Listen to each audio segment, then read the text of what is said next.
Hello friends, आज video रे मु आपण माननकु ओडिशा जीके संबंधी 10टी प्रश्न पचारिबा को जाउछि।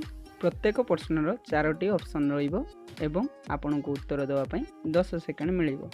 आपनको उत्तर को आपण कमेंट बॉक्स रे लिखि परिबे। चलंतु स्टार्ट करिबा। प्रथम प्रश्न, प्रधानमंत्री जवाहरलाल नेहरू हीराकुद डैम को केबे उद्घाटन करथिले?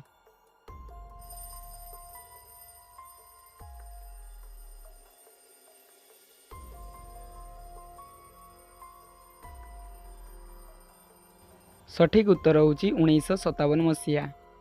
द्वितीय प्रश्न, ओडिशारू प्रकाशित प्रथम ओडिया खबर कागजर नाम कौन?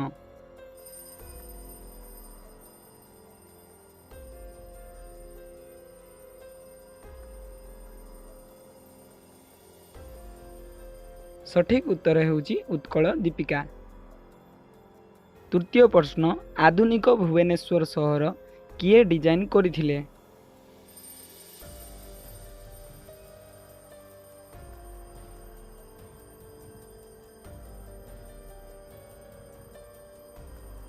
सठिक उत्तर ऑटो कोनियसबर्गर। चतुर्थ प्रश्न, ओडिशार लोकसभा सदस्यों संख्या केते?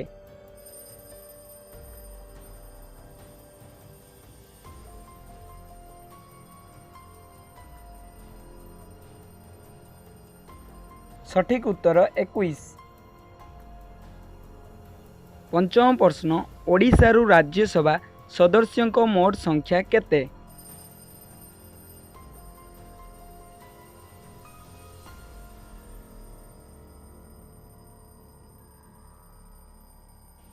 सठिक उत्तर होची 10 जन। षष्ठ प्रश्न, ओडिशा हाईकोर्टर प्रथम प्रधान विचारपति किए?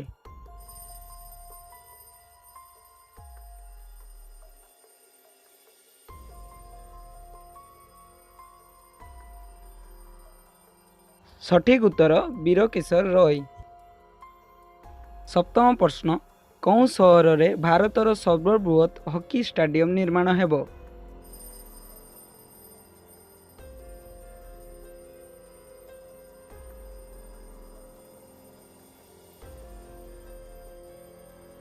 सठिक उत्तर होची राउरकेला। अष्टम प्रश्न, उदयगिरी रे थिबा गुम्फार समुदाय संख्या केते?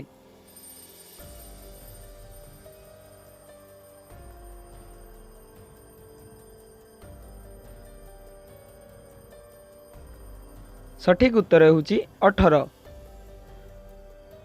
परवर्ती प्रश्न, कौन देशर सहयोग रे राउरकेला इस्पात कारखाना निर्माण करा जायथिला?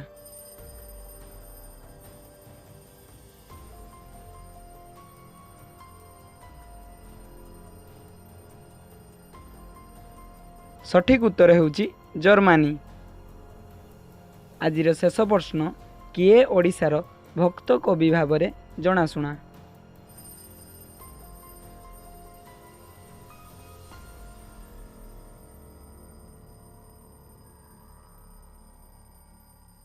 सठिक उत्तर होची मधुसूदन राव। जदि वीडियोटी आपको भल लगी थाए और वीडियो किसी नुआ शिखा पाई तो चैनल को सब्सक्राइब करेंगे और वीडियो को लाइक करेंगे।